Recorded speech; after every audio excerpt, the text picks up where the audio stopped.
Cook with கோமாளியில் advantage task win பண்ண VTV Ganesh அவங்களோட ரெசிபி தான் பண்ணியிருக்கேன். பாலடை பிரதமன். இதுக்கு நல்லா தண்ணி கொதிக்க வச்சுட்டு அதில் பாலடை பிரதமன் ஆட் பண்ணிக்கிறேன். ஆட் பண்ணி இது நல்லா இது வெந்துடட்டும். வெந்ததுக்கப்புறமே இதை வடிகட்டிட்டு நல்லா கோல்டு வாட்டர் ஊற்றி நல்லா இதை இது பண்ணிக்கிறேன். ஸ்ட்ரெயின் பண்ணி எடுத்து வச்சுக்கிறேன். அப்புறம் ஒரு கப் அளவு வெல்லம் ஆட் பண்ணிவிட்டு அதில் கொஞ்சம் தண்ணி ஆட் பண்ணி அது நல்லா கொதிக்கிறப்ப 2 ஏலக்காய் ஆட் பண்ணிக்கிறேன்.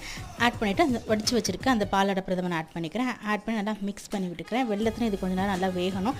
வெந்ததுக்கப்புறமேட்டு நல்லா தேங்காய் பால் 1 கப் அளவு ஆட் பண்ணிக்கிறேன். ஆட் பண்ணி நல்லா மிக்ஸ் பண்ணி விட்டு அடுப்பு ஆஃப் பண்ணிவிட்டு இதில் 1 சிட்டிகை அளவு உப்பு ஆட் பண்ணிக்கிறேன். உப்பு ஆட் பண்ணி நல்லா மிக்ஸ் பண்ணி விட்டுட்டு தாளிக்கிற கரண்டியில் 2 ஸ்பூன் அளவு நெய், பாதாம், கிஸ்மிஸ், அப்புறம் பொடியாக நறுக்கியிருக்க தேங்காய் ஆட் பண்ணி நல்லா மிக்ஸ் பண்ணிக்கிறேன். நல்லா மிக்ஸ் பண்ணி இது நல்லா பொரியட்டும். எண்ணெயில் நல்லா பொரிஞ்சதுக்கப்புறமேட்டு நம்ம செஞ்சு வச்சுருக்க இந்த பாயசத்தில் ஊற்றி நல்லா மிக்ஸ் பண்ணி விட்டோம்னா ஒரு டேஸ்டியான ரெசிபி ரெடி ஆயிரும். பாலடை பிரதமன். இது டேஸ்ட்டுமே ரொம்ப நல்லா இருந்துச்சு. அதுவும் இந்த ஜாக் ஃப்ரூட் கூட சாப்பிட்றப்ப டேஸ்ட் ரொம்ப சூப்பராக இருந்துச்சு.